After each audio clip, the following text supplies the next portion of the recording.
Right, today is January 7th, 2025. Just going to go over some of the trades that we did in the Turtle and Rabbit account. Talking about the entries, the exits, um, why, what we're doing. And my goal, again, I can't promise this.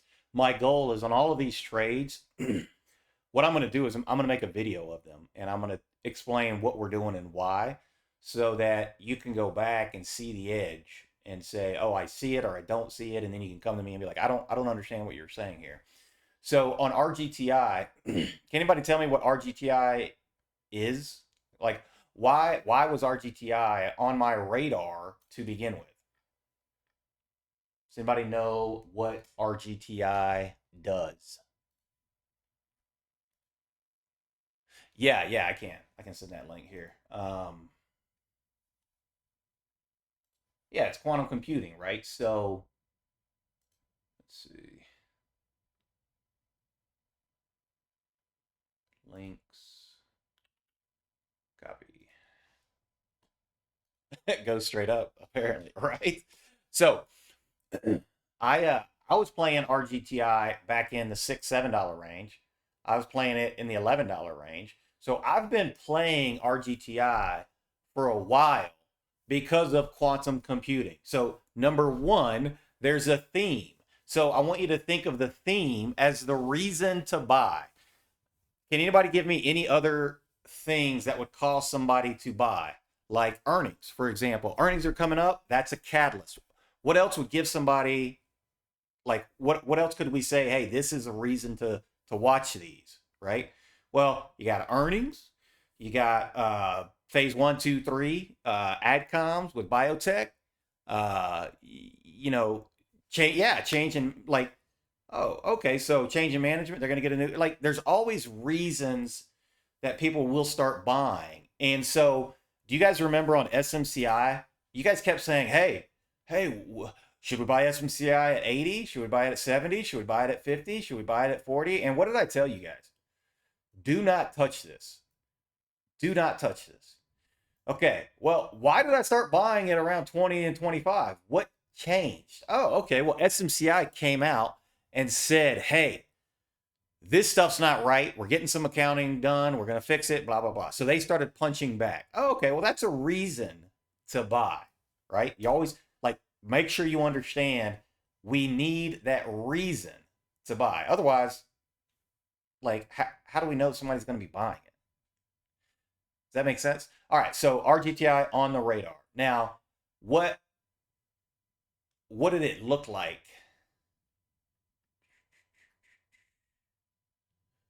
when I was like chomping at the bit?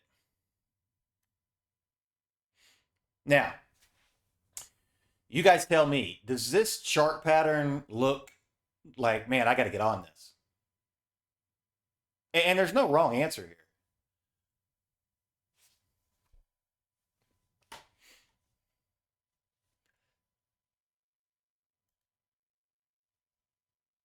Because I could argue it both ways. Like I could say, yeah, I mean, maybe it's going to form like an ascending triangle, but it does look like it kind of wants to roll over. It's got that curved top to it. You know what I mean? Like there's a lot of reasons to argue. I think both ways. It's like, all right, well, maybe you're setting up a an ascending triangle, blah blah blah blah blah. You know, there's reasons to argue for this. Now, here's the kicker for me. This this company has had such strong flow on options, and I've been watching it and I've been playing with the flow for so long that I thought 20 was in the books. Like even when we were at 11, 20's in the books. We're going to take it to 20. Everybody that's buying this, we're taking it to 20, and then the big dogs are going to dump. So that's in my mind to begin with. So I'm not bearish on this. I'm not looking at it as a bearish thing. I see a pullback as a positive thing, right? And so if I were to, give me one sec, instead of changing charts, I'm going to bring over this NVIDIA chart real quick. If I were to look at this NVIDIA chart, I was telling everybody to buy NVIDIA down here at this breakdown, right? On this, you know, from the 20th to the 23rd, I didn't view this pullback as bearish. I viewed it as an opportunity because I thought we were going to all-time high. Same thing with RGTI. So this trade that I posted in the Rabbit account wasn't just, hey, let me sit down at my computer, find a decent chart, and buy it. This was weeks of work that I've been stalking this stock company and ready to play it. Okay, so I decide, all right, we had this huge push up. Let me show you the second. Right there. Okay. Very simple question. Do you guys think people are shorting where I just put that green arrow? Do you think people were shorting this day on RGTI?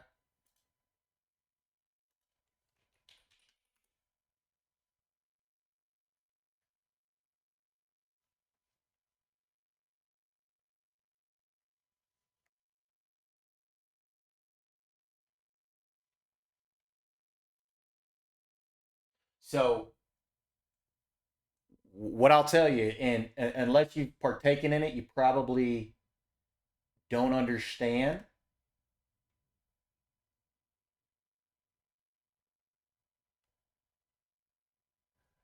But I trade with about a dozen uh, seven-figure short traders.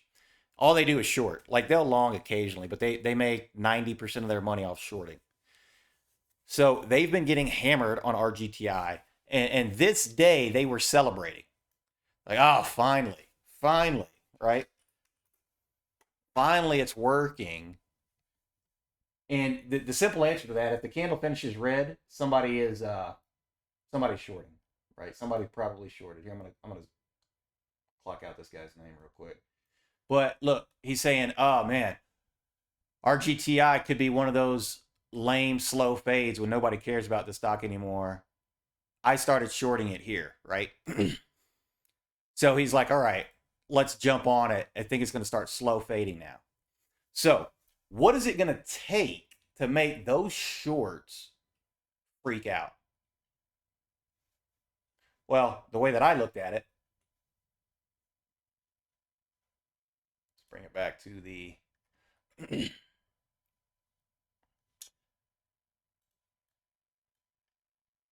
I always look at things as volume profile, right? And if we're looking at this right here, I can promise you, we start breaking above high of day here, 18. That's going to trigger some stops. That's going to trigger some stops this high. That's going to definitely trigger some stops. And we're going to 20. So, what do we need to do on RGTI? All we need to do is hold. That's it. Just hold. Short traders are extremely finicky. It's like they'll press buttons quicker than anybody, right? Buy a short cover, right? That's what they are. And my goal on RGTI was hold the lows of this, what I would call value area low, bring it back over a point of control to start breaking and stopping everybody out. That's it. So how many edges were in here? Well, you've got catalyst, you've got themed, you've got unusual options, you've got chart, and you've got VP. Does that make sense? So, like, I'm never just trading one thing. Oh, look, let's buy it because it's a TTM squeeze, or let's buy it because it's a double bottom. There's always other things in there. Okay, so now, luckily, we were able to trap them. We got to push up, and I did my normal profit taking routine where I was trail stopping out. No, when I was profit taking on at resistance levels on the way up. Does that make sense? So for me, the per the rules of the sheet yesterday, you sell at resistance levels, you buy back if you want at the support zone. So, for example, you would sell some, right? Then the double top area, you would sell some, and then for me, 20 was my ultimate target, right? And then I trail stopped out. Um, I actually did this somewhere. I'm pretty sure I was in here with you guys. I was like, look, if they get below this, we have to trail stop out, and it did. And so when you come over here and you look at the sell orders, you can see that on RGTI, I sold 10 contracts pretty quickly, right? Here, and then this one right here that's got this red mark. The reason I have that is because if you put your hand over it or your cursor, it says there was 3 sales, and that's what it averaged out to being, right? And so I trail stopped out that last piece. So that's just how I trade. It's like, hey, if you want to go to 30, great. I'll take a shot at it, but I'm going to trail stop out. Okay, any questions on RGTI? Yeah, that's a great question. So, D-Man, what gave you the confidence that the second was the low point and say not the low just behind that in 31st to second range? Let's look at it.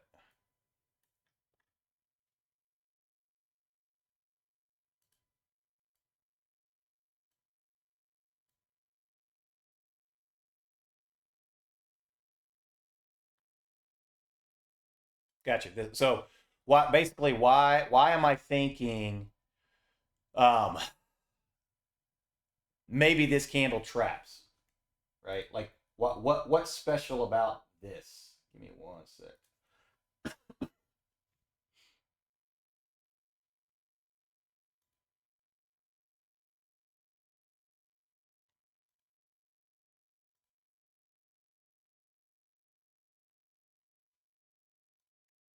Okay, so here's the thing. You never know, right? You never know what it's going to be. You just take shots. And I'm going to go through a couple things. This is the second. This is the options flow on the second for RGTI, right? You've got millions of dollars being pumped into this still on the second, right? And I could go back and I could show you the whoops. I could show you, you know, the previous.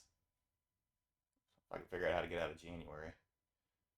The previous unusual options that I was seeing, but for me, the confidence that said, "Hey, uh, why today?" was I don't think that the people that were doing this are done. So think about it this way.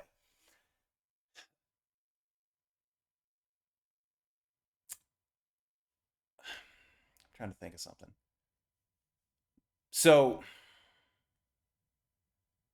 So Berserk, I don't know you, but if I did, I would try to figure out something where you got a glut of inventory. So I'm gonna put it in Subway. Yeah, this is being recorded. I'm gonna put it in Subway terms because that's what I did, right? And you guys know I'm not politically correct, so if this offends anybody, I apologize. There's certain things that certain people buy in certain areas. So in the lower class communities, we sold a whole heck lot more of cold cut combos, right? Cold cut combos, man, you're flying out the right.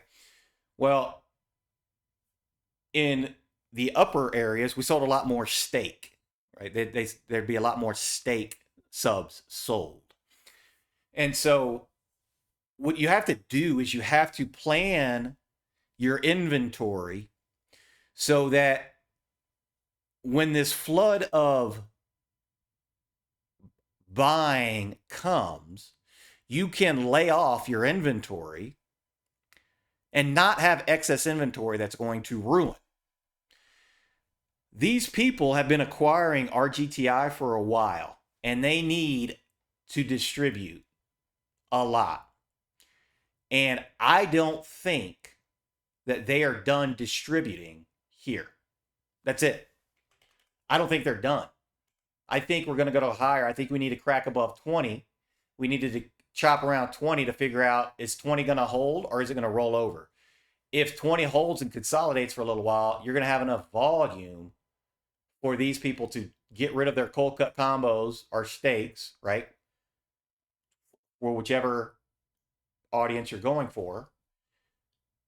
And if they get stuck, right, then it's going to lead to a huge unwind, which is what these short sellers want. So when I looked at the second, let me show you this, the easy.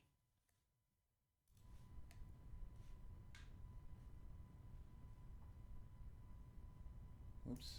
Easy risk reward on this.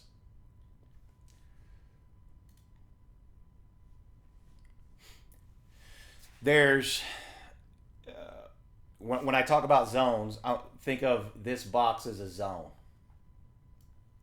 These three lines, right? As we're coming down to the lows down here, what is my risk? It's literally this line. If I'm buying down here, that's your risk. So if you want to buy down here on a gap close, right? Gapped up, gap close, buy. There's your risk. You don't want to be below these people right here. Very simple trade. What's the payout for a 50-cent risk? $5, 10x, right? I'll take that. I'll take that shot with all the reasons in my basket of buying this. So if this would have broken down, what would have happened? Well, again, go back to your inside day. Well, you're starting to break down this day. Everybody that's trapped, everybody that's short here is now happy, and the longs are sad. And you're going to come down here, you're going to hit this. Every long here is sad, so you'll have 3 days of trapped longs. I'm out. I don't want to be in it. If it can hold, and we can trap these shorts, we're going to 20. Faux show. Does that make sense? You make beer for a living? Oh, really? I don't drink beer, so I can't relate. I don't. Have you ever had like a glut of like a lot of inventory of something you just needed to get rid of? Right? You need a lot of buyers to come in and get rid of it. Crap. You know what I did? I paused the recording and didn't put it back on. So here, I'm going to go through it just real quick again. So for the recording, I bought back here because we were coming into VWAP, value area low. I sold here at this red line because we were at the value area low of this upper zone. I sold again at the double top, and I took off this VWAP trade, and that allowed me to have the 250 shares that I could hold overnight so that I could sell for $2,000. So this trade ended up paying me $2,500 instead of $500 because I was able to scalp out positions that allowed me to calm my lizard brain and hold for the big move, right? Okay, there we go. I fixed it. I know. He didn't tell me to unpause it, right? I pause it when I'm like thinking so that you don't have to watch all that during the recording. All right, in the Turtle account, we grabbed Uber because Uber had news, had a catalyst that it came out and said, "Hey, we're doing buybacks. We're going to put in 1.5 billion of buybacks." It got an upgrade, and it's like, "Hey, we're way undervalued." And I've been stalking Uber literally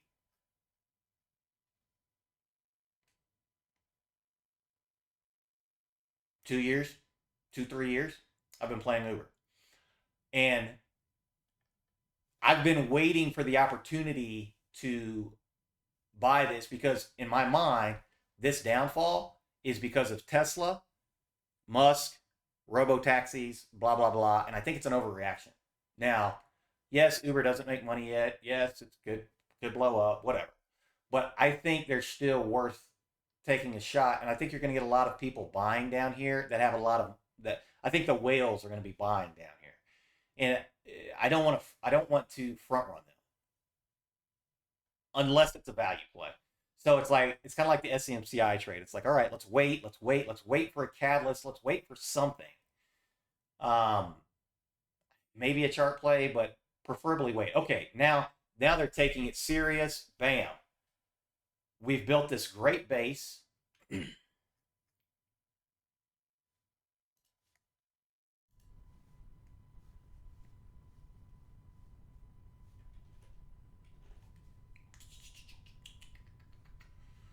it? There it is. And I decided, you know what? I'm going to take the $60 calls. The reason I was playing the $60 calls is because I wanted a higher delta. I wanted it to move more in line with the stock. So you can see my entry was $6.50. Now I only did three, right? I wanted to get more.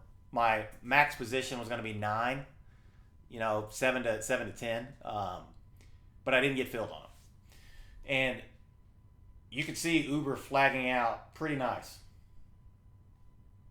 I mean, it's right here what we're looking at. This is the day, right? We get the news. We're above these VPs. We're hitting this VP. So what are we doing? We're fighting back and forth between these two. You see these two up here, in between here. Bam, it hit. Bam, let's buy it. Right. So who's going to win? I personally think we're going higher, and I think we could gap up tomorrow. And sure enough, we did. Right. And the sells, ultimately, I just ran out of. I would have sold one today on the gap up, but ultimately, I just ran out because I only had three. And so you obey your rules and you sell at resistance levels, right, on the way up, and then hopefully have enough to at least hold one for a little bit longer move. And so taking it from 6 to basically 10, right? I was happy with that. Got about a $3, I think $3-4 gain out of it. So good enough for me, and I took it. And then Google, which one was this Google? Oh, it was this. It was right here, right? And then we gapped up the next morning. Yeah.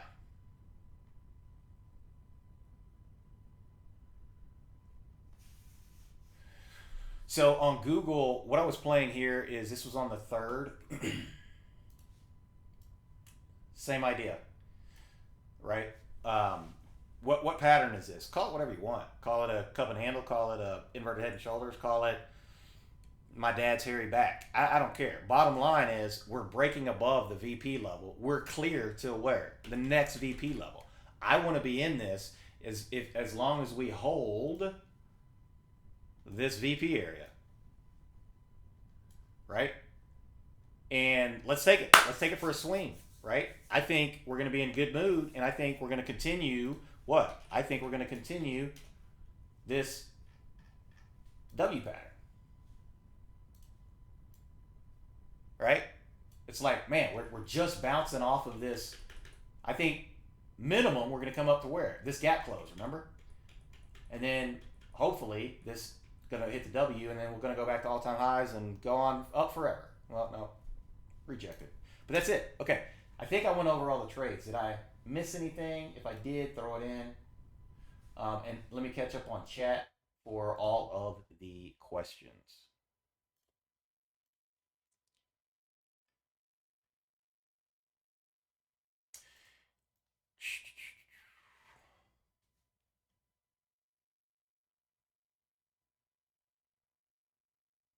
Okay, so yeah, so the way to understand what I have to do on options, just because of the math, the way that I've got my math set up, because I prefer to trade shares.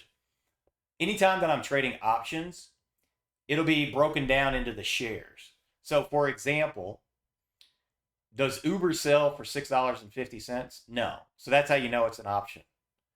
And I bought three of them, so I have to put in 300 shares. Does that make sense? And then all the math works out. Google doesn't sell for 95 cents. So that way you know it. Now, what I'm going to, again, try to do is I'm going to try to actually, on E-Trade, you have things like, you've got, you can do these timestamps and what it is. And it'll show buy, sell, buy, sell. So what I'm going to do is I'm going to copy these out. Whoops. And I'm going to actually paste it onto the chart and snip a picture of the chart. And then I'll post that. And then you guys can go back and review it. And you guys can see the timestamps. You guys can see what option I played. And then you can say, hey, why'd you play this option? Why'd you play in the money versus out of the money? Why'd you play out of the money on that? You can ask me all the questions you want about that. Does that make sense? The actual strike and all that kind of stuff is actually recorded in a different journal. It's right here.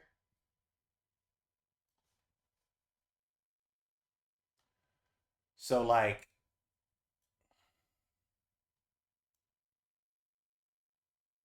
I'll put in something like this. All right, this is for me to track what, you know, journal, what it is, what I'm buying, all that kind of stuff. Does that make sense? So that's where it's all written down for me. The Excel journal is for keeping track of the P&L. And I think if I post a chart with my entries and all that kind of stuff, you'll be able to ask me any questions. And if you guys have any ideas for me, um, let me know how to make it better. But anything that I post in Discord, guys, I post it here. I'll post it in chat as well. I'll say it on voice if I'm here. So if like Nate's talking, I'll put it in chat. But if I'm here, I'll put it in chat here, and I'll say it on voice. So with that, let's see if there's anything we want to do in the last 10 minutes here. I don't know if there is because, a buddy of mine asked me. They said, "Hey, is today a buy the dip day for you?" And I was like, "No, absolutely not. It is not a buy the dip day." Can anybody tell me why it's not a buy the dip day? I bought the dip here. I bought the dip here. Why is today not a buy the dip day?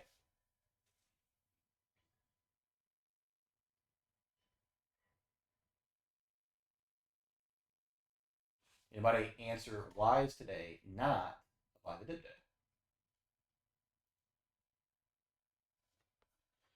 Yeah. So right. Yeah. It's so what this is doing right now is we've got one hit, two hit. This could be a possible third hit. So for me to say, hey, you know what? Let's jump on it. Let's buy the dip as everybody's freaking out. I don't want to do that because this would be the third time I'm doing that in this range. You remember how the percentages go down? The first time it's like 80%. The second time you got 50, 60%. The third time it's like, man, you're asking for a 25% chance that these lows hold. So if this comes down here into this area, like guys, we're going down. Now, here's what I honestly think is going to happen. I think tomorrow we're going to bounce. I do. I don't think it's going to be we're going to come up here and break all time high. I think it's going to be a bounce day from today.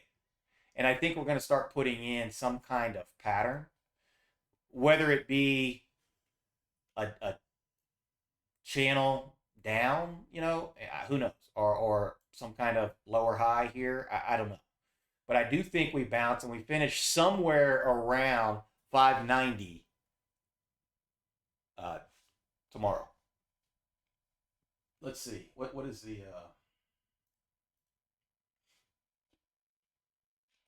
is the max pain tomorrow?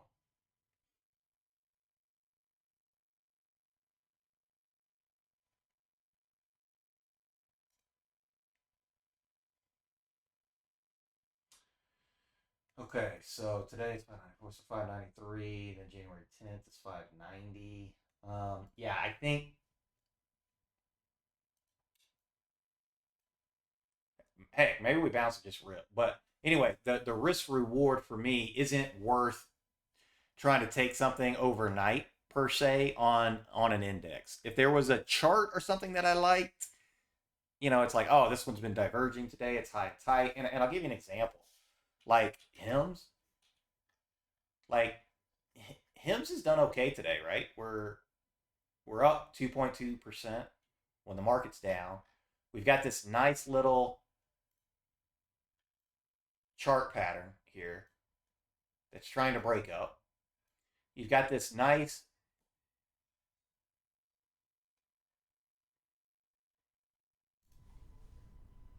VP level. I think everybody can see the cleanliness of this VP, right? Like we start breaking out of this, boom, we could go. We could get up to 28, 29 pretty quickly. Um, Man, what a three candle today. So what I'm going to do now on HIMS is I'm going to be like, well, is there anything that I could play it tomorrow morning? Oh yeah. So do I think there's going to be a gap up on HIMS? Probably not. There may be, and if it is, maybe I'll miss it. But what edge am I looking at right here, right now?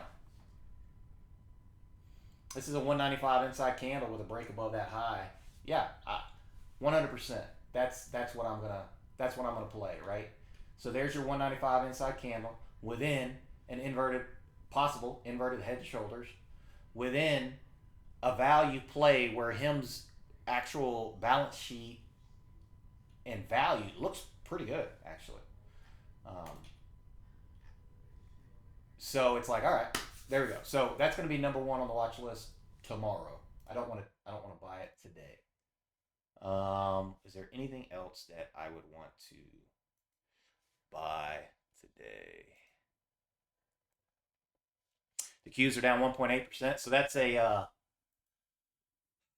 forgot. What do you guys call that when stuff's down 1%? That's a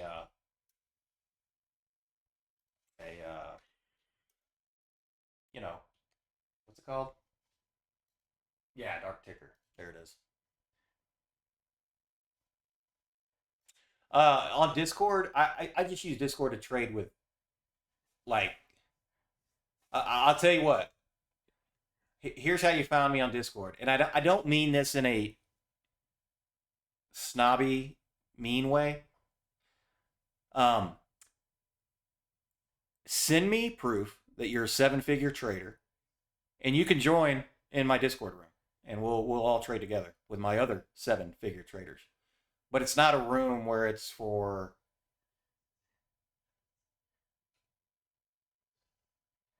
Does that make sense? Like it's like the disc. I have to have a room where I get people that are like me that trade with me to feed me, not just me feeding them all the time. Does that make sense? So once you get that seven figure level, send me an email and I'll send you an invite. Yeah, dark ticker. Yeah.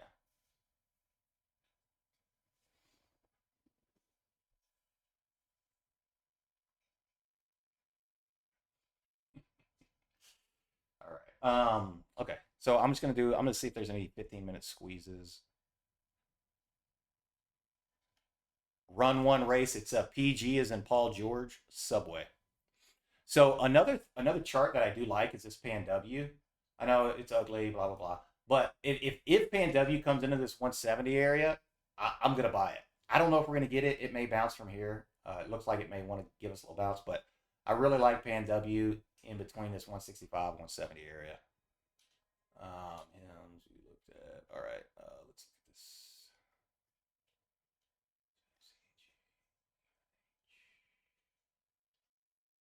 And FTNC's come all the way back in. I really like this AXP. Um, this morning was the opportunity to get in it. Look at this daily chart. On a day where the market's down like this, look what AXP has done. Right? We're holding it. We're holding the line. Shook everybody out. Man, that looks great. You know what I'm gonna do? I'm gonna put an alert on this if we get another dip. So the problem with is right. We've already got this one dip. You don't want this dip to break. So for me, if I do play this on a daily, I would only play it to this 34 EMA. Okay, so that's 4 o'clock, right? We're done. Okay.